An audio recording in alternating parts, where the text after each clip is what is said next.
Vite à ouvrir votre Bible dans le texte que nous avons l'habitude de lire chaque dimanche. C'est dans Éphésiens, et nous sommes dans le chapitre 5. Éphésiens chapitre 5. Nous allons lire quelques versets, versets 15 jusqu'au verset 21. Lisons-le au nom de notre Seigneur Jésus-Christ. Prenez donc garde de vous conduire avec circonspection, non comme des insensés, mais comme des sages. Rachetez le temps, car les jours sont mauvais. C'est pourquoi ne soyez pas inconsidérés, mais comprenez quelle est la volonté du Seigneur. Ne vous enivrez pas de vin, c'est de la débauche. Soyez au contraire remplis du Saint-Esprit. Entretenez-vous par des psaumes, par des hymnes et par des cantiques spirituels, chantant et louant et célébrant de tout votre cœur les louanges du Seigneur. Rendez continuellement grâce pour toutes choses à Dieu le Père, au nom de notre Seigneur Jésus-Christ, vous soumettant les uns aux autres dans la crainte de Christ. Eh bien, nous connaissons déjà ce passage, on a eu l'occasion de lire et relire ce passage, on a déjà une idée de ce qui se trouve dans ce passage, mais nous avons quand même un moment ensemble où nous pouvons bien exposer ce passage que nous avons devant nous et en tirer aussi une leçon pour nous. Notre texte aujourd'hui, c'est le verset 19. Entretenez-vous par des psaumes, par des hymnes et par des cantiques spirituels, chantant et célébrant de tout votre cœur les louanges du Seigneur. Eh bien, pour mieux comprendre ce verset et pour bien l'expliquer aussi, il faut toujours comprendre le contexte lui-même. Si je vous dis cette phrase, « Allez-vous-en », qu'est-ce que ça veut dire pour vous? Quelle est votre connotation de cette phrase? « Allez-vous-en ».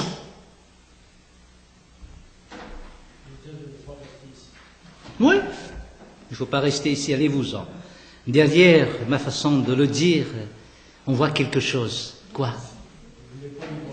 Oui, Juin, l'agressivité. On dirait, et cette agressivité peut être interprétée dans le sens que Miara est en train de nous chasser. Mais écoutez bien, allez-vous-en et faites des disciples. Quelle agressivité, hein? Elle est toujours là, l'agressivité, non? Allez-vous-en et faites des disciples. Quand on met la phrase dans un contexte, ça change le sens. Hein? Même l'agressivité n'est plus une agressivité. Vous avez compris? Je l'ai toujours dit de la même manière. Allez-vous-en et faites des disciples. Mais c'est une exhortation. Grâce à ce contexte, nous comprenons la phrase. Des fois, lorsque nous avons une sorte de mésentente avec notre frère, notre sœur, eh bien, nous piquons les phrases et nous mettons l'emphase là-dessus. Regardez bien, écoutez bien ce qu'il a dit ceci. Et nous sortons la phrase de son contexte. Et nous disons n'importe quoi avec. Et voilà aussi l'interprétation de la parole de Dieu. Nous ne devons jamais citer un verset et sortir de son contexte, car nous pouvons dire n'importe quoi avec. Allez-vous-en, ça veut dire chasser. Mais allez-vous-en et faites des disciples, c'est une exhortation. Vous voyez la différence? Même terme, même agressivité d'expression, dit de manière différente, de sens différent, grâce au contexte. Et vous savez très bien que le contexte ici parle en tout cas de l'œuvre de Dieu dans notre vie et qu'il est notre Père. Et maintenant nous devons l'imiter en tant que Père et notre marche doit être en accord avec notre Père. Verset 1 du chapitre 5. Devenez donc les imitateurs de Dieu comme des enfants bien-aimés. Nous qui sommes des enfants bien-aimés, des enfants de Dieu, nous devons l'imiter. Et comment devons-nous faire alors? Marcher dans l'amour, car Dieu est amour. Il nous a aimés, nous sommes les bien-aimés de Dieu, donc nous devons marcher comme Dieu lui-même dans l'amour. Mais nous devons aussi marcher comme son Fils. Hein? Et nous avons ça au verset 8. Autrefois vous étiez ténèbres et maintenant vous êtes lumière dans le Seigneur. Le Seigneur lui-même est quoi? Est la lumière. Et en tant que lumière, lui, il nous a transformés et nous devons marcher comme des enfants de quoi? De lumière. Nous avons notre Père qui est amour, nous devons marcher dans l'amour. Nous avons notre Seigneur qui est lumière, nous devons marcher dans la lumière. Mais nous avons aussi le Saint-Esprit qui travaille dans notre vie, qui a opéré le salut dans notre vie et qui nous a amenés à accepter le Seigneur. Eh bien, prenez donc garde de marcher avec circonspection, avec sagesse. Le Saint-Esprit, c'est le Saint-Esprit de la sagesse. Il y a le Dieu d'amour, le Seigneur lumière, le Saint-Esprit sagesse aussi. L'esprit de sagesse. Nous devons avoir cette sagesse dans notre vie. Et c'est dans ce contexte-là que nous avons le passage du verset 19. Entretenez-vous. S'entretenir veut dire être sage. Et au verset 18, vous vous rappelez très bien, il nous parle du Saint-Esprit et que nous, les chrétiens, nous devons être remplis continuellement du Saint-Esprit. Ne vous enivrez pas de vin, c'est de la débauche. Soyez au contraire remplis du Saint-Esprit. Le Saint-Esprit qui a travaillé dans notre vie, eh bien, il nous a transformés, et c'est un esprit de sagesse. Il veut que nous soyons sages aussi dans notre marche. Eh bien, celui qui est insensé, c'est l'ivrogne. Alors, vous voyez la comparaison qu'il est en train de faire ici. Il donne l'image d'un ivrogne qui ne marche pas avec circonspection. C'est vrai que quand il marche, il va essayer de regarder, mais il voit deux ponts. Et finalement, il tombe entre les deux. Mais il n'y a qu'un seul pont, bon, il voit mal, parce que c'est un insensé dans un sens, il ne comprend pas ce qu'il voit, et il marche selon ce qu'il voit en tout cas. Voilà un insensé, c'est comme un ivrogne. Et quand il ne marche pas d'une manière droite, mais il passe à droite puis à gauche comme ça. Même quand il parle, il bégaye, et il parle comme si on attachait sa langue. Et vous êtes en train de rire là, mais c'est vraiment un ivrogne. C'est ça, non? Il a la langue liée. Donc voilà l'image de quelqu'un qui est rempli du vin, rempli d'alcool. C'est son image. C'est un insensé. Mais de notre côté, nous ne sommes plus comme ces gens-là, mais nous sommes maintenant des enfants de Dieu, des enfants de lumière, mais en même temps des enfants de sagesse aussi, on peut le dire, car le Saint-Esprit est l'esprit de la sagesse et qu'il est en nous, donc nous avons maintenant la sagesse. Donc nous devons être remplis tous les jours de cet esprit, et c'est l'esprit de la sagesse, donc nous devons être remplis de la sagesse. Et dans la Bible, on peut connaître quelqu'un qui est plein de sagesse. Est-ce que vous connaissez une personne biblique qui a été dit qu'il était sage ou bien qu'il était plein de sagesse?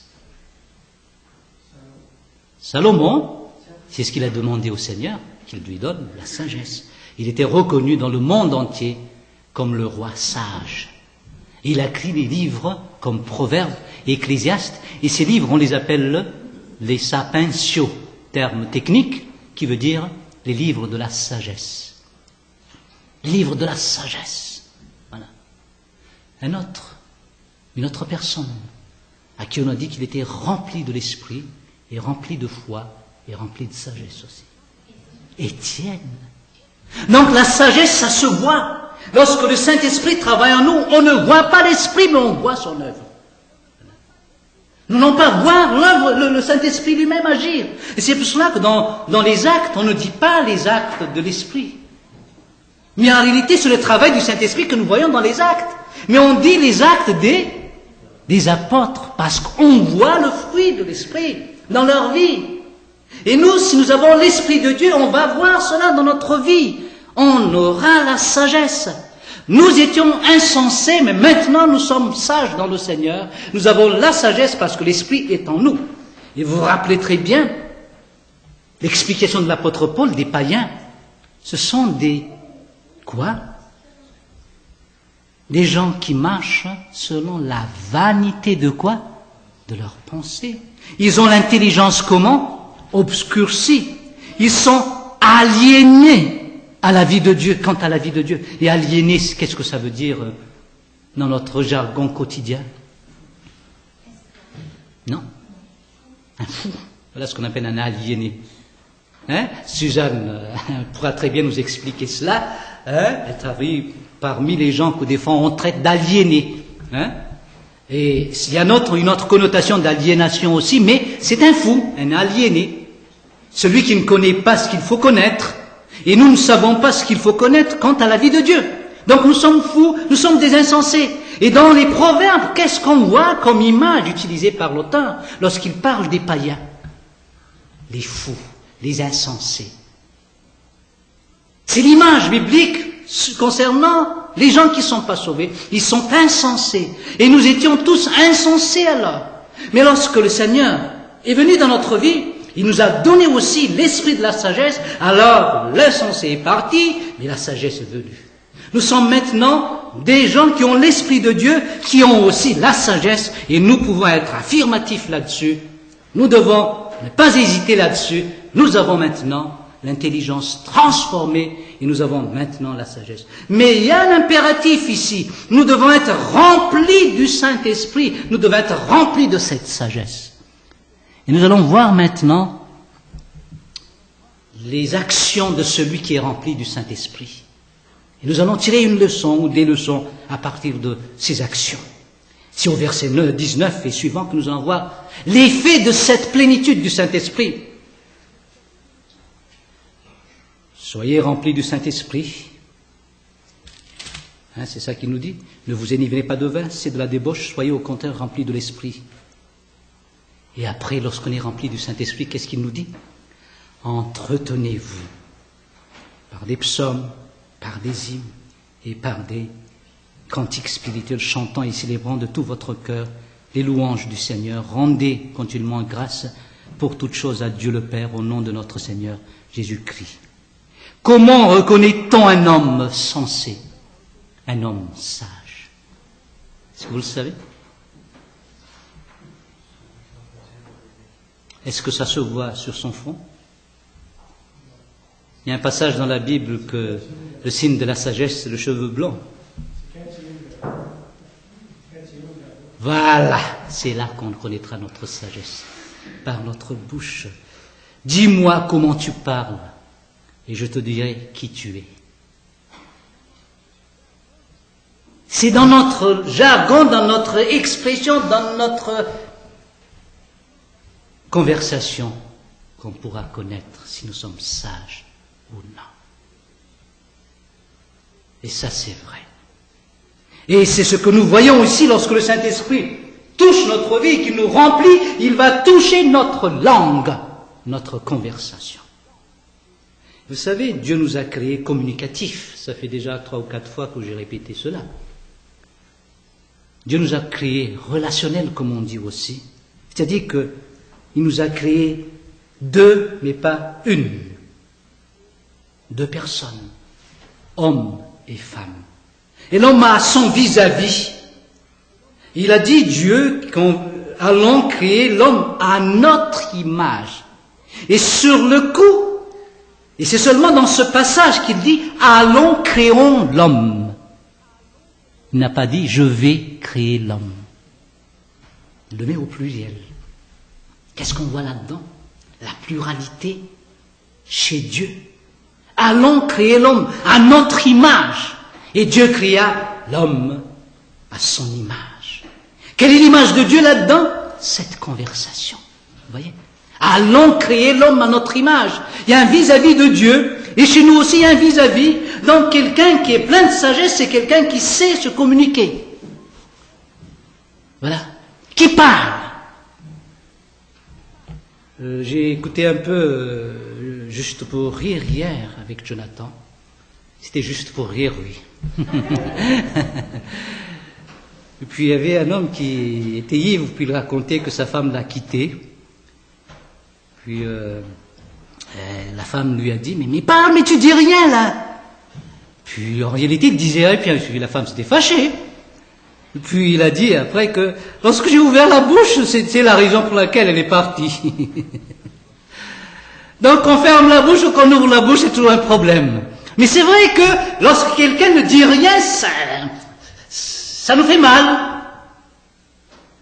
Et je comprends très bien ma femme quand je suis en train de réfléchir sur quelque chose. Mais qu'est-ce qu'il y a, Myriam? Mais qu'est-ce qu'il y a? T'es fâché? Je suis pas fâché, mais j'étais en train de penser à quelque chose. Et moi, quand je pense, je joue pas. Je pense. Et là, des fois, je ne parle pas. Et comme je suis en train de bouder, La communication est très importante dans la vie des humains. Et Dieu nous a créés relationnels. Donc lorsque nous sommes sages, nous savons nous communiquer. Il y a une conversation. Mais si on doit voir d'abord le texte ici, car le texte sous-entend que c'était plutôt un chant qu'on utilise, mais pas la parole. Hein. Entretenez-vous par des psaumes, c'est ça, non? Ça semble, ça, hein? Oui, oui. Entretenez-vous par des psaumes, par des hymnes et par des cantiques spirituels.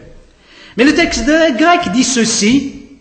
Cette traduction n'est pas fausse grammaticalement parlant, mais il y a une autre traduction qui n'est pas fausse non plus au point de vue grammatical. Je vais le lire. Entretenez-vous entre vous. Un pléonasme là. On s'arrête là. Une virgule. Par des psaumes, par des hymnes et par des cantiques spirituels, chantez et célébrez de tout votre cœur les louanges du Seigneur. Rendez continuellement grâce pour toutes choses à Dieu le Père. Non, les deux traductions sont bonnes au point de vue grammatical. Vous pouvez prendre celle que nous avons dans second, en disant entretenez-vous par des psaumes. Mais vous pouvez prendre aussi celle que j'ai donnée tout à l'heure, eh bien, entretenez-vous, virgule, par des psaumes, chantez au Seigneur. Ou bien louez le Seigneur par des psaumes. Et dans le texte grec, en tout cas, eh bien, il y a ce verbe. Et aussi un datif, comme on dit, après, puis un autre verbe, puis un autre datif, puis un autre verbe, puis un autre datif. Alors si on suit cette logique, c'est comme je viens de donner comme traduction qui est la meilleure. Premièrement, entretenez. Et le datif, entre vous. Voilà. Entretenez-vous entre vous, mutuellement. Voilà la traduction littérale dans le texte grec. Et après, nous avons les datifs, par des psaumes, par des cantiques spirituels, par des hymnes, chantez et célébrez de tout votre cœur les louanges du Seigneur. Vous voyez? Il y a alors l'impératif et les datifs qui vont avec. Et au verset 20, c'est la même chose. Rendiez continuellement grâce pour toutes choses. Quel est le datif? À Dieu le Père au nom de notre Seigneur Jésus-Christ. Donc vous voyez un impératif, puis un datif, impératif, puis datif, impératif et datif. Donc, grammaticalement parlant, c'est plus naturel ce que nous avons donné comme traduction.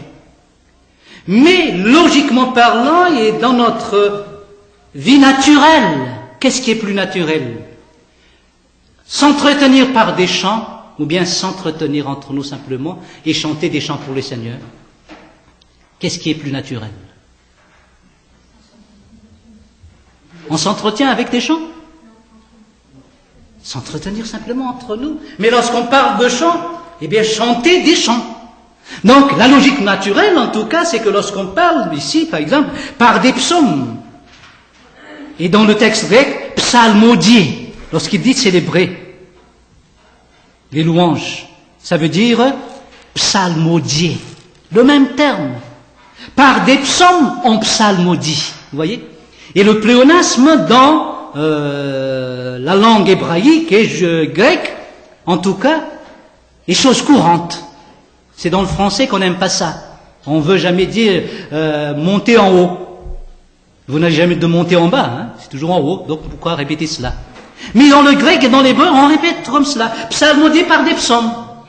Ce n'est pas un bon français lorsqu'on dit chantons ce chant. C'est un pléonasme. Mais dans le grec, c'est chose courante. Alors on dit psalmodié par des psaumes. Mais on ne s'entretient pas par des psaumes ni par des chants. Le chant a son autre but précis. C'est pour qui le chant dans l'église? C'est pour Dieu. Mais l'entretien, c'est entre nous. Nous n'allons pas nous entretenir entre Dieu et exhorter Dieu aussi. Hein. C'est entre nous que nous allons nous exhorter, s'entretenir, converser. Donc, lorsque nous sommes remplis du Saint-Esprit, il y a une bonne communion, chers amis, mais il y a une bonne communication aussi. C'est pour cela que le titre de notre sujet, d'il y a quelques dimanches là, lorsque j'étais malade, c'était la communication chrétienne. Et aujourd'hui, c'est le même sujet, la communication chrétienne. On a déjà eu l'occasion de voir cette communication chrétienne dans d'autres passages dans ce livre. Mais ici, c'est dans le contexte du Saint-Esprit. Donc, vous comprenez maintenant la traduction, hein? Donc, je vais relire selon notre nouvelle traduction. Entretenez-vous entre vous, ou bien conversez entre vous.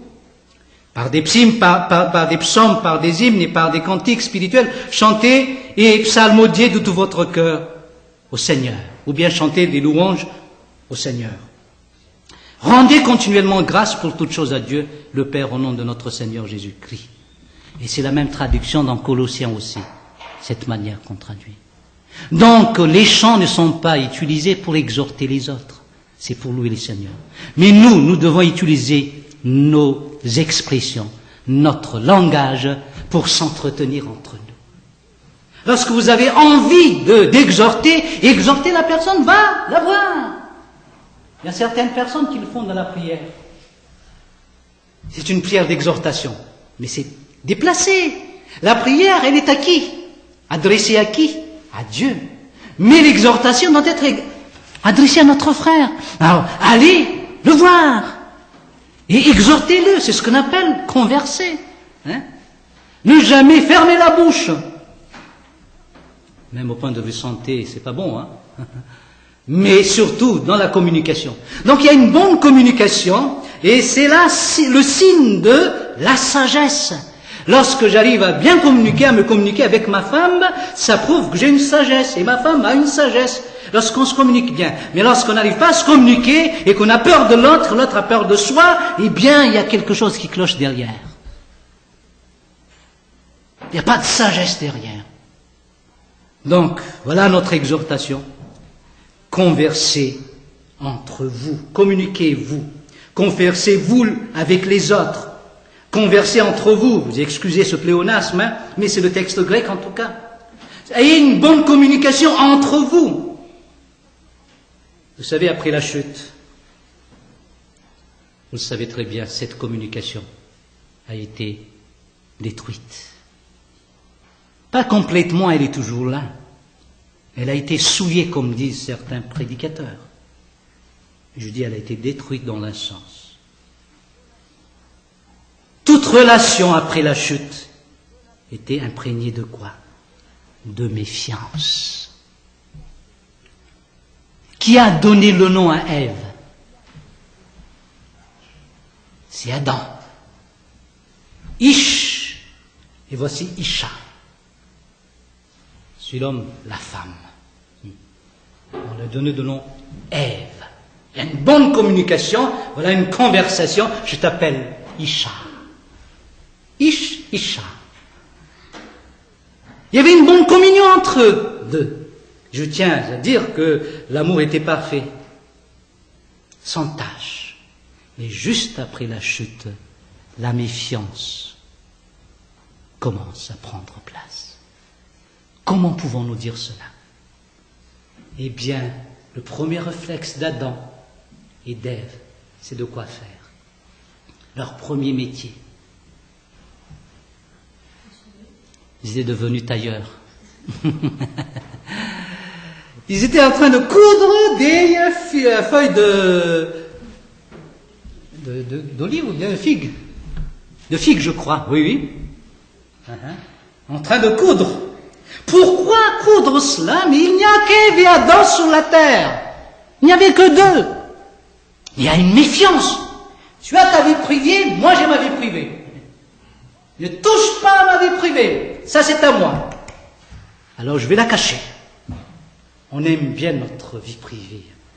Moi ce que je trouve formidable dans le monde nord-américain, c'est que la plupart des villas n'ont pas de clôture. Et c'est ouvert. Chez nous, on m'a répété 5, 6, 7 fois, 1000 fois qu'il fallait mettre une clôture assez haute. Les gens vont voir tout ce qui sort à l'intérieur et qu'ils vont venir pour voler ou faire ceci. Il y a une méfiance, déjà, vous savez.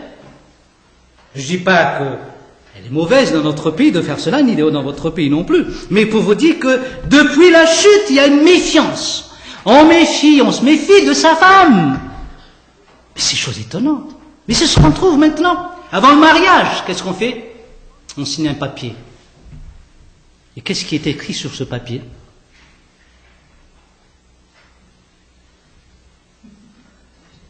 Partage des biens. Ils se décident à être ensemble, à avoir tout ensemble, mais ils décident déjà, en ce qui concerne le partage de leurs biens, 50-50. Tout ce qui était à moi reste à moi. Et ça continue, chacun à son compte. Et l'autre ne sait pas combien il a dans son compte, son mari. Je trouve ça aberrant, quelle méfiance. Est-ce que c'est votre vie en tant que chrétien? Votre femme ne sait même pas qu'est-ce que vous avez comme compte là-bas. Il y a une méfiance là. Il n'y a pas de sagesse là. Et ça, c'est la destruction de la communication. On cache, on cache, on cache. Mais toute relation était imprégnée de défense aussi. Et d'offense en même temps. Car pour mieux se défendre, il faut être offensif. Hein, c'est la meilleure méthode pour se défendre, c'est d'être offensif. C'est d'attaquer automatiquement, c'est la meilleure défense. Et qu'est-ce qu'il a fait, Adam? Est-ce que tu as mangé le fruit de l'arbre que je t'ai interdit de me toucher, a dit Dieu. Et qu'est-ce qu'il a dit, Adam? J'avoue, Seigneur, j'ai péché, j'ai transgressé ton commandement. C'est ça qu'il a dit, Adam? Non. C'était plutôt une réaction défensive. Blame shifting, comme on dit en anglais, mettre les blâmes sur l'autre. Ne jamais reconnaître ses torts, mais mettre cela sur le dos des autres. On cherche toujours un bouc émissaire. C'est la femme que tu m'as donnée. Voilà, il est offensif là maintenant. Mais en même temps, il était défensif, il va se défendre. Ce n'est pas ma faute, hein, j'ai rien fait. Mais s'il n'y avait pas cette femme, eh bien, je serais toujours parfait. Hein. Mais à cause de cette femme, c'est sa faute. Hein. Mais pire encore, c'est toi qui me l'as donnée. Qui est fautif alors? C'est toi, il ne fallait pas me le donner. Et Jacques nous dit, ne dis jamais que Dieu nous tente. Mais c'est ce qu'Adam est en train de dire ici, c'est toi qui m'as tenté. Tu aurais dû enlever Ève. Tu aurais dû ne pas me donner cette femme. Lui, il a pris du temps pour chercher une, mais il n'a pu en trouver par les animaux. Il n'a pas pu en trouver. Parce qu'il voulait être avec une personne. Il a été créé communicatif. Mais lorsqu'il trouve une bénédiction, c'est devenu une malédiction pour lui. C'est à cause de cette femme. Vous voyez, la communication est détruite à cause du péché. Et lorsque nous arrivons dans le salut, lorsque nous sommes dans cette grande nouvelle comme nous avons chanté tout à l'heure, eh bien il y a la sagesse, la sœur Jamie, eh bien il y a une communication entre nous maintenant. On ne cache rien. Et on n'essaie pas de se défendre. Il y a une bonne communication. Et il nous dit ici, entretenez-vous. Essayons de voir la vie des insensés et comment ils s'entretiennent entre eux. Et nous allons prendre une leçon pour nous qui sommes dans la sagesse.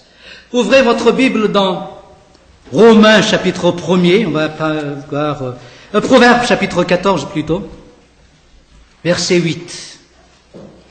Un insensé, quand il se communique, qu'est-ce qu'il fait? Proverbe 14, verset 8.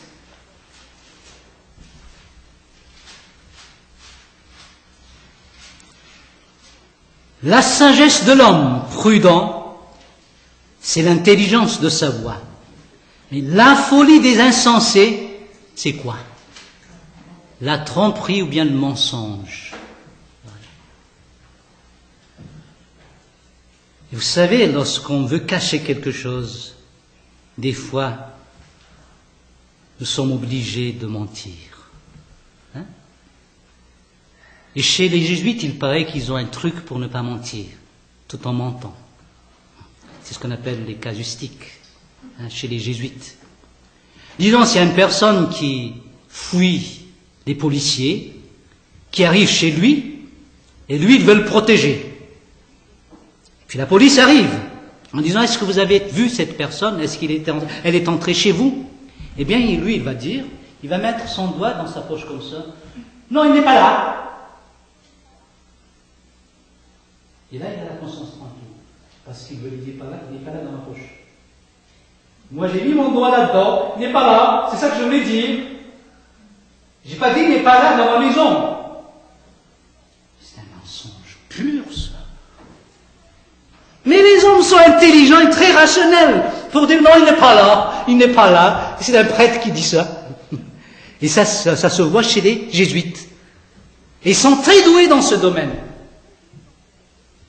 Mais ça, c'est un signe de notre folie en tout cas. Nous sommes insensés et notre insensé se démontre, notre folie se démontre par notre tromperie, par notre mensonge. Est-ce que nous vivons encore dans le mensonge? Est-ce que le Saint-Esprit est en nous? Nous n'avons plus peur de qui que ce soit, donc nous osons dire la vérité. Pourquoi avoir peur? Pourquoi hésiter toujours? Pourquoi cacher? Il y a toujours une méfiance qui nous amène à mentir après. Regardez, revenez dans Éphésiens chapitre 4. Paul parle de cela exactement. J'ai essayé seulement de voir l'Ancien Testament d'abord, mais dans le même contexte, chapitre 4, verset 25. Qu'est-ce qu'il nous dit l'apôtre Paul? C'est pourquoi renoncer au mensonge. Voilà la mauvaise communication, chers amis. On se communique, mais par des mensonges. Je ne sais pas si vous vous rappelez ce que j'ai dit, mais j'ai lu un article une fois chez nous à Madagascar, que si l'homme ne ment pas, eh bien la terre sera l'enfer. Qu'est-ce qu'ils disent? Est-ce que c'est vrai ou c'est faux?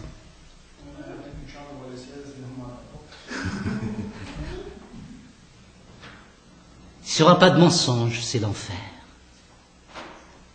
C'est vrai ou c'est pas vrai? Dans le monde des insensés, c'est vrai, chers amis. Sinon, vous allez vous faire du tort. Si vous vivez parmi les fous et que vous pensez comme des gens sensés. Pour être à l'aise parmi les fous, qu'est-ce qu'il faut faire? Il faut faire comme eux. Et des fois, on se fait avoir aussi, ça me rappelle un docteur, un médecin, un psychiatre, qui a vu de jeunes hommes qui étaient de malades.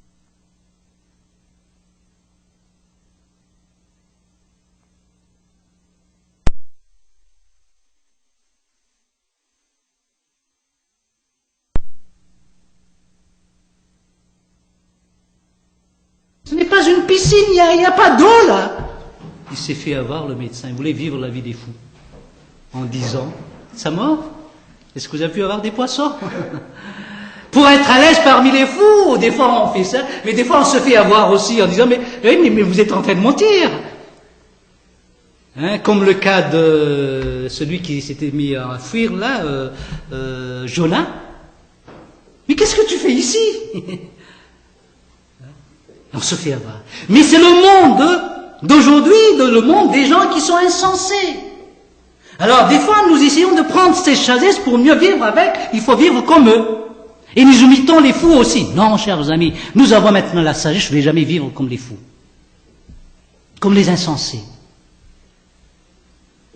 Si vous allez dans un asile psychiatrique, est-ce que vous voulez vivre comme ces gens-là aussi? Ils sont déjà malheureux. Il faut les aider et les amener dans la position où vous êtes, à bien raisonner. Et souvent, les gens comme cela, il suffit d'être ferme à ferme, et ils agissent, ils réagissent d'une bonne manière aussi. Il y avait une dame dans notre église, que ma femme m'a dit au téléphone, elle est devenue folle. Et qu'est-ce qui est arrivé? J'ai dit, on m'a téléphoné en disant cela. Mais en arrivant aussi, elle a raconté l'histoire. Mais elle était allée voir la femme de l'autre pasteur, puis la femme, elle était toujours très directe. Elle sait choisir les mots exacts aussi pour la personne. Et elle a dit ceci à cette femme. Vous êtes en train de mentir, vous n'êtes pas folle. C'est de la comédie que vous faites là. Et du tout comme ça, elle a changé, elle est devenue normale. Elle est en train de mentir à elle-même et aux autres aussi. C'est une comédie, elle a dit. Très directe comme ça. Et du coup, elle a changé. Elle est revenue à la réalité.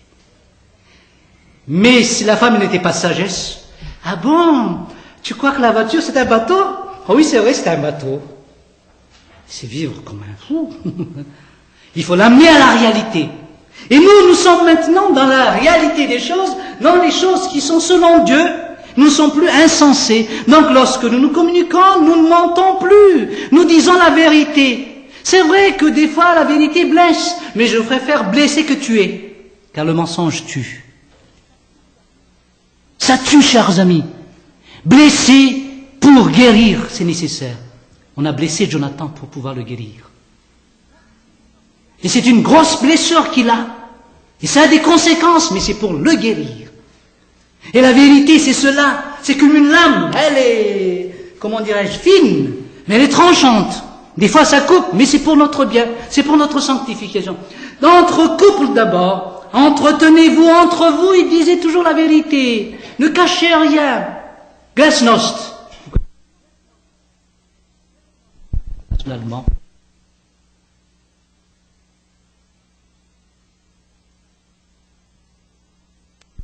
Du président Gorbatchev, celui qui a un machin sur le front là, qu'on a parlé de glasnost. Il faut être transparent. Voilà ce qu'on dit.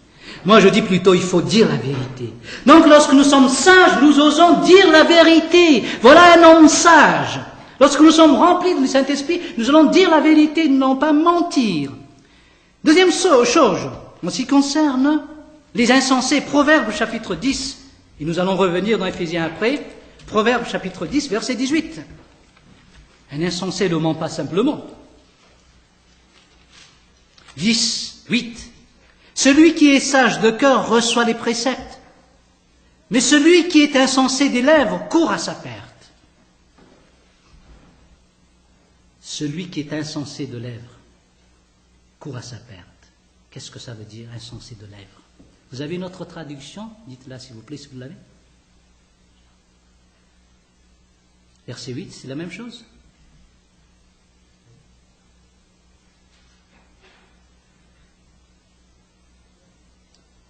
Eh bien, la traduction, en tout cas, c'est celui qui, au verset 8, là, mais celui qui calomnie court à sa perte. Calomnier, on peut traduire ici, de cette manière. Une accusation blessante et blessant la réputation d'une personne. Fausse, souvent, mais ça peut être vrai aussi. C'est dans le but de blesser quelqu'un, de blesser sa réputation. Révélation des défauts, des fautes d'autrui. Et ça, avec l'intention de nuire la personne. Vous venez là-bas, vous venez avec votre nouveau vêtement que vous avez acheté, vous venez présenter ça à votre femme. Comment tu les trouves, les vêtements? Regarde tes chaussures, il faut les changer aussi. Elle a toujours de quoi critiquer. Elle ne voit pas les vêtements qui sont neufs, si ça va avec son mari ou non. Mais les hommes font la même chose aussi. La femme est en train de préparer le repas. Mais t'as pas acheté de glace, là? On voit toujours un côté négatif.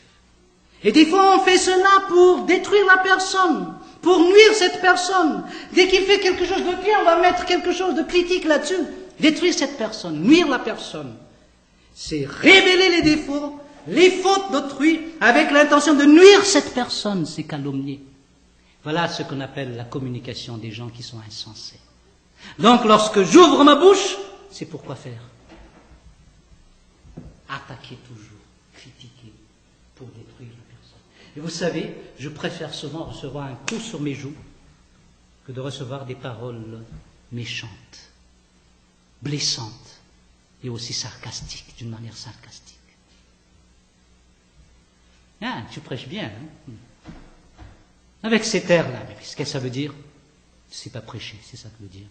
Et on le dit d'une manière sarcastique. On rit un peu. Ah oui, c'est ça. Mais ça détruit.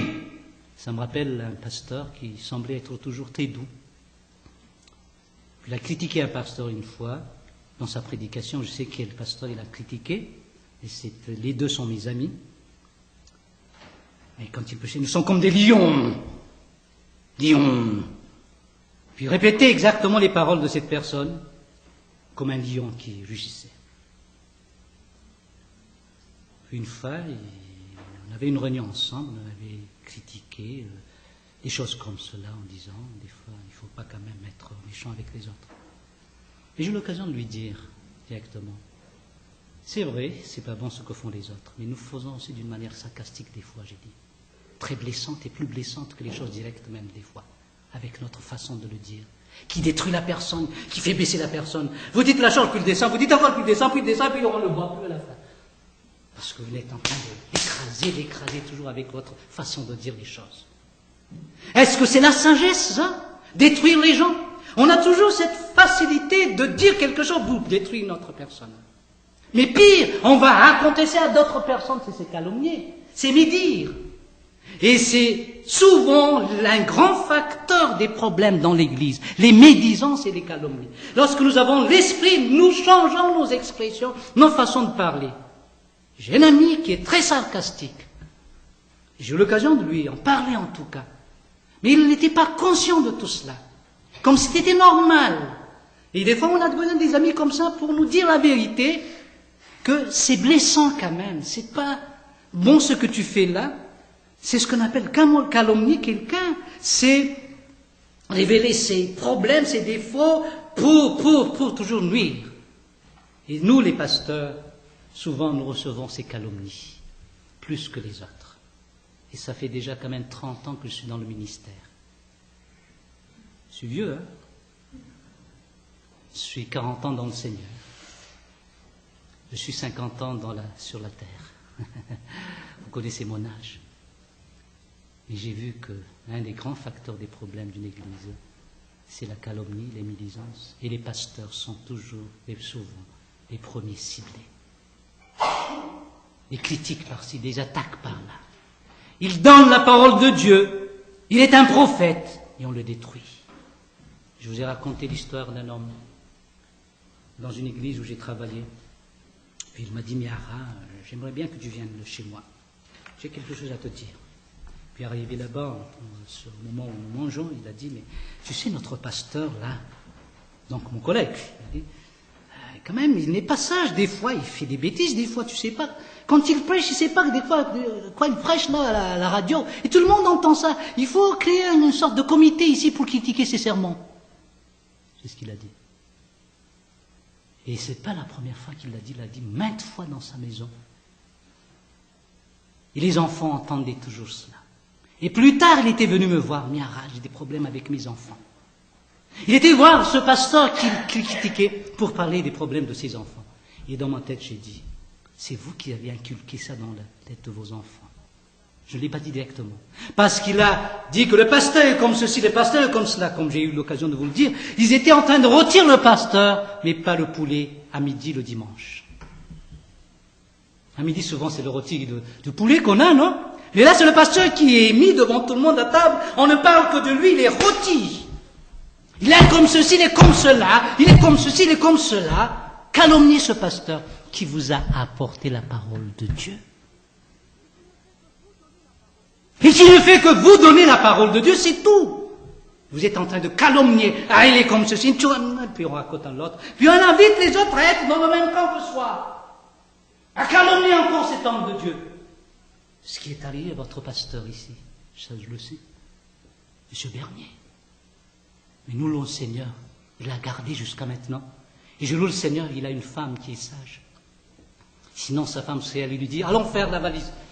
On gagne rien ici. Mais qu'est-ce qu'il va gagner dans cette église? Il peut travailler en tant que professeur. Sa femme travaille, ils ont tout ce qu'ils ont besoin. Mais vous êtes en train de calomnier ce pasteur qui donne sa vie pour vous.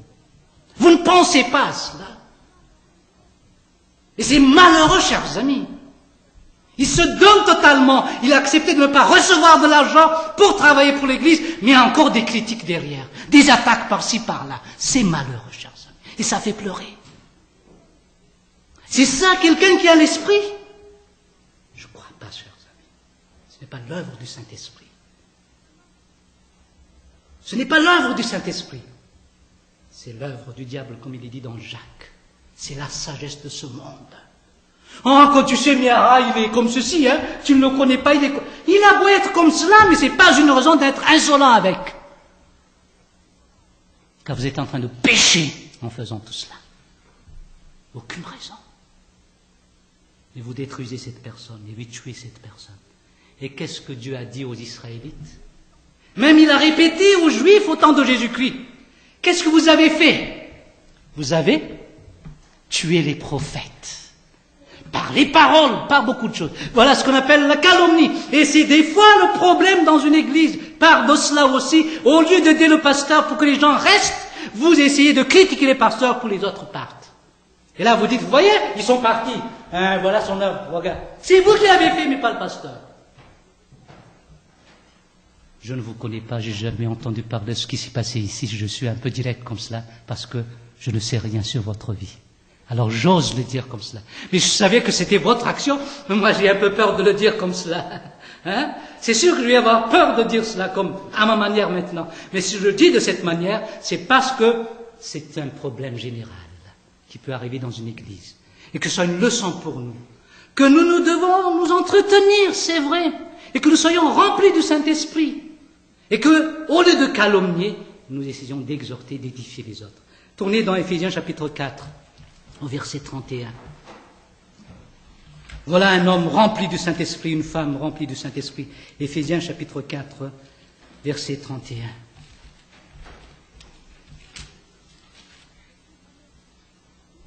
Que toute amertume, toute animosité, toute colère, toute clameur, toute calomnie ou médisance et toute espèce de méchanceté disparaissent du milieu de vous. Qu'est-ce que ça veut dire, disparaître? Si tu disparais, qu'est-ce que ça s'entend là? Tu n'es plus là, tu disparais. Voilà. Eh bien, que nous puissions commencer un départ à neuf maintenant avec le Seigneur dans cette Église, qu'il n'y ait plus de calomnie, ni de médisance, ni d'amertume, ni d'animosité dans notre Église, envers qui que ce soit, même envers ceux qui nous ont quittés, que ce soit laissé complètement. C'est une affaire entre eux et Dieu maintenant, leur problème. Mais nous devons être clairs devant Dieu et qu'il n'y ait plus d'animosité en nous, de clameur ni de calomnie. Lorsqu'on parlera de ces gens-là, automatiquement nous allons toujours calomnier. Et ça, c'est pas bien, chers amis. Laissons les choses entre la main de Dieu, que Dieu s'en occupe. Il est plus sage que nous. Mais occupons-nous de notre affaire. Alors ne calomnions plus, ne disons plus quoi que ce soit concernant ces gens-là. Ils ont eu leur part dans le problème, c'est sûr. Vous connaissez les détails des problèmes, c'est sûr. Moi, je ne connais rien là-dessus. Et je tiens à vous dire que tout cela disparaisse dans notre Église, afin que nous puissions avoir un départ merveilleux avec le Seigneur, et que nous soyons remplis de la sagesse, et de cette manière, entre nous, nous allons nous entretenir. On va se dire la vérité, on ne va pas plus calomnier, mais on va essayer d'édifier l'autre personne. Au verset combien? Il y a un passage que nous avons déjà vu avant, verset 31 toujours, verset 32 plutôt. Soyez bons les uns envers les autres, compatissants, vous pardonnant réciproquement comme Dieu vous a pardonné en Christ. Au lieu de calomnier, peut-être ce que vous dites est vrai, pardonnez mais pas calomnier. Il vous a fait du tort, il vous a dit ceci concernant votre personnalité, ça vous a brimé, vous a détruit, c'est vrai, pardonnez. Voilà le signe d'un homme sage. Et pour finir, je donne deux exemples. Le premier, c'est un exemple d'un humain comme vous. Il était plein de sagesse. On l'a lapidé. Et avant de mourir, il a su ouvrir sa bouche. Et qu'est-ce qu'il a dit, cet homme? Qui est cet homme, vous le savez? Étienne. Qu'est-ce qu'il a dit? Pardonne-le. Parce qu'ils ne savent pas ce qu'ils font. Lapider, être capable de dire une chose pareille, il était rempli de sagesse du Saint-Esprit. Et l'exemple par excellence, qui était un humain aussi, qui était venu sur terre pour nous, sur la croix, on l'a crucifié, qu'est-ce qu'il a dit? Seigneur, pardonne-les, parce qu'ils ne savent pas ce qu'ils font. Sachant pardonner, mais pas calomnier. Il y a un défaut ici, il y a un défaut là-bas, il y a une faute ici, il y a une faute là. Qu'est-ce qu'il faut faire? C'est la compassion qu'on a besoin. Et pardonner cette personne. Il dit réciproquement. Des fois, on est très, très exigeant. Eh bien, qu'il demande pardon, c'est pas ma faute, il a tort. Et qu'il vienne me voir. J'attends, je suis toujours prêt à pardonner, mais qu'il vienne. Et le Seigneur me dit pas cela. Pardonnez automatiquement. Allez voir. Allez voir cette personne et dit pardonnez-moi. C'est vrai que j'ai fait ceci, j'ai fait cela. Ne pensez pas à ces fautes. Des fois, quand nous venons chez les gens pour demander pardon, nous disons ceci. Oui, je vous demande pardon pour les choses que je n'étais pas conscient, peut-être que moi j'ai fait, je vous ai fait des torts, peut-être. Oh, pardonnez-moi. Puis il va vous répondre, oui, peut-être on va vous pardonner, parce que c'est peut-être que vous avez fait un tort. Soyez franc, honnête. Pardonne-moi, pardonnez-moi pour ceci. Et ne pensez pas à ces fautes. Des fois nous disons, oui, pardonnez-moi, même si vous m'avez fait ceci, vous m'avez fait... Là, vous revenez encore ce qu'ils ont fait. Et tout ce qui est dans votre tête, c'est ce qu'ils ont fait, non pas votre pardon. Demandez pardon. Voilà la bonne communication, chers amis. Et pensez à un couple qui se disent toujours la vérité et qui ne calomnie jamais, mais qui demande pardon, pardonne. Je crois que c'est le paradis sur terre. Et le mariage est un paradis, disait un pasteur, ou bien un enfer. Et c'est un paradis lorsque le Saint-Esprit nous remplit et que nous sachons nous communiquer, disons la vérité, avec amour certes, oui, mais pardonnant aussi. Et arrêtons de calomnier, de dire quoi que ce soit sur cette personne et de voir seulement le côté négatif. Il fait déjà quelque chose et voit encore le négatif. Arrêtez tout cela. Vous n'avez pas la sagesse de Dieu. Et si nous sommes remplis de l'Esprit, nous sommes remplis de la sagesse. Et c'est de cette manière que nous allons agir. Nous allons nous entretenir entre nous en tant que frères. Et de cette manière, nous glorifions notre Seigneur. Que cette parole puisse nous toucher, chers amis, et puisse nous amener à réfléchir sur notre état d'âme, et que nous puissions marcher plein de